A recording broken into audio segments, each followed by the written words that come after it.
Okay, this video is about calculating payback, which is one of the three types of investment appraisal, with the other two being ARR and net present value.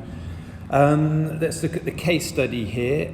Coffee Delight are a UK-based coffee shop who are considering expanding into the Romanian market by possibly opening up 20 coffee shops in various towns and cities in Romania.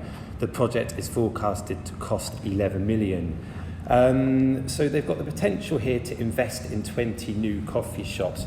Now this is a decision they shouldn't take lightly. 11 million pounds is a lot of money, and if they just go ahead and invest into the Romanian market without carrying out an investment appraisal and without considering other qualitative factors, then the business is at risk of going bankrupt if the 11 million pounds is on 20 coffee shops in Romania is an unwise investment. So before a business goes ahead and spends a large sum of money, it is really important that they carry out both quantitative and qualitative research, and investment appraisal is quantitative. There are three types of investment appraisal: ARR, payback and net present value. In this video we are going to look further into how we calculate payback. So the first thing we need to bear in mind, well, what is payback? Payback is quite simple. It simply calculates the length. It calculates the length of time it will take the business to pay back the initial cost of the investment. So one thing that we really do need to consider here is, what is the initial cost of the investment? Well, it's forecasted to cost 11 million. Please also bear in mind that this is a forecast. The business hasn't gone ahead and spent the money yet. It could be that the forecast is inaccurate due to many reasons. Okay, so let's have a look at the information that you may receive in the exam. So in the left-hand column, you've got the year, net cash flow in the middle column, and discount factors. Now, for payback, we do not need the discount factors, so we can disregard this information. We don't need the discount factors. Net cash flow, what is net cash flow? Well, net cash flow, if you remember from when we did our cash flow forecasts, net cash flow is cash inflows take away cash outflows. Okay? Now, cash inflows is the money coming into the business. So when the business sells their product, the money they receive for selling their product is an inflow. Any money they get from the bank is an inflow. Cash outflows is money that the business spends. So for an example, a coffee shop would need to buy coffee beans in order to make their coffee. They would need to buy cups. They would need to pay their employees. So these are all outflows. So the inflows take away the outflows will give us our net cash flow. Now the reason I'm telling you this is because the examiners, they might not give you the net cash flow. They might give you the cash inflows and outflows, and the expectation is that you then work out the net cash flows based on that information.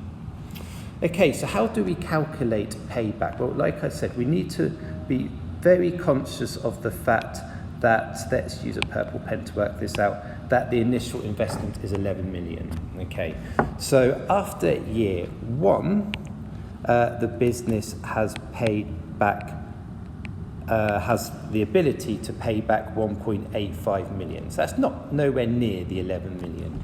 Now, if we add the net cash flow from year two, we've got 3.08. Now, we still haven't paid back the 11 million.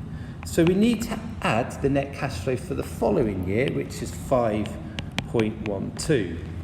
Now, the sum of these three amounts is 10.05.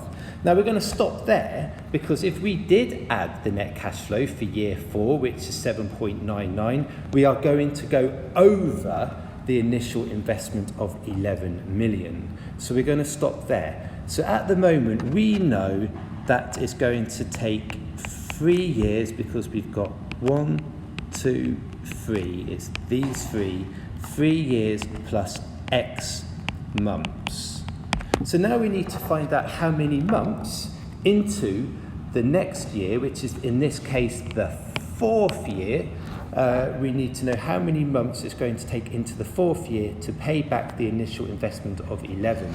So we need to find out how much we need to pay now. After 3 years, we have paid 10.05. So how much is remaining? How much money do we still need to pay? So the initial investment is 11. We need to take away how much we have paid so far, which is 10.05. And that will give us 0.95. That's how much we have left to pay.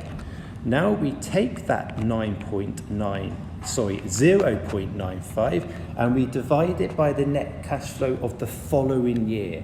Well, in this case, because we've got 3 years, the following year is the fourth year.